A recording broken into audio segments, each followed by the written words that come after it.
Cette vidéo comporte tous les commentaires d'études sur les versets disponibles dans la Bible d'études Esprit et Vie, dans la première épître de Paul aux Thessaloniciens chapitre 1. Verset 4. Vous avez été élus. On retrouve la description de Paul concernant ceux qui sont élus au verset 6 à 10. Ce sont ceux qui imitent Christ, ils endurent les souffrances avec la joie du Saint-Esprit et sont des modèles de foi et de justice. Ils se sont détournés du péché, maintenant ils servent Dieu et attendent des cieux le retour du Fils de Dieu.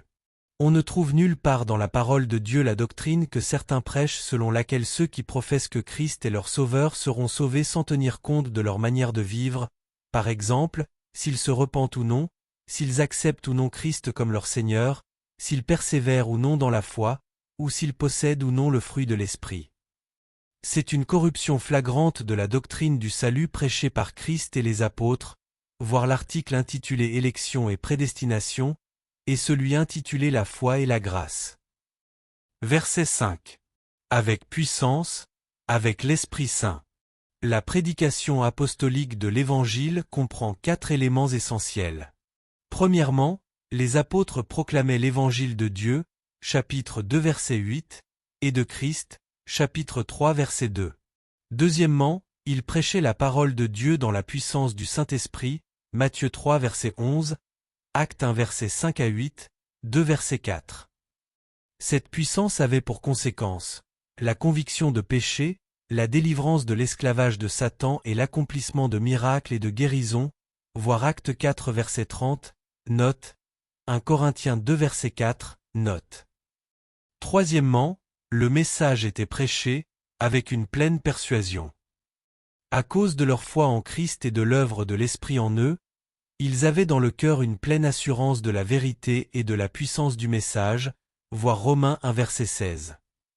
Quatrièmement, ceux qui croyaient au message obéissaient à la parole de Dieu et y conformaient leur vie, ils étaient des modèles de sainteté et de justice. Sans ces 4 éléments qui accompagnaient la proclamation de l'Évangile, les églises n'auraient pu expérimenter la pleine rédemption de Christ. Verset 10. Attendre des cieux son Fils.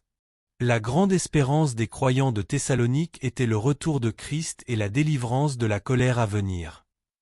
Premièrement, d'après le Nouveau Testament, celui qui se convertit véritablement à Christ doit a.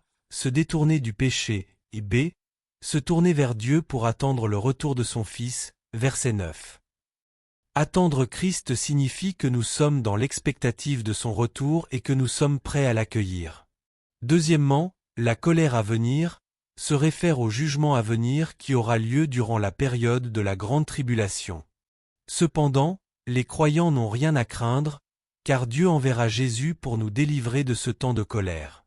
En réalité, le retour de Christ pour ses fidèles précède cette colère à venir, voir Apocalypse 3 verset 10, note, voir l'article sur la grande tribulation. Troisièmement, c'est la première référence, dans 1 Thessaloniciens, au retour de Christ. Il viendra enlever ses saints pour les emmener dans la maison de son Père, voir Jean 14 verset 3, note, les autres passages sont, chapitre 2 verset 19, 3 verset 13, 4 verset 17, 5 verset 1 à 11 et verset 23.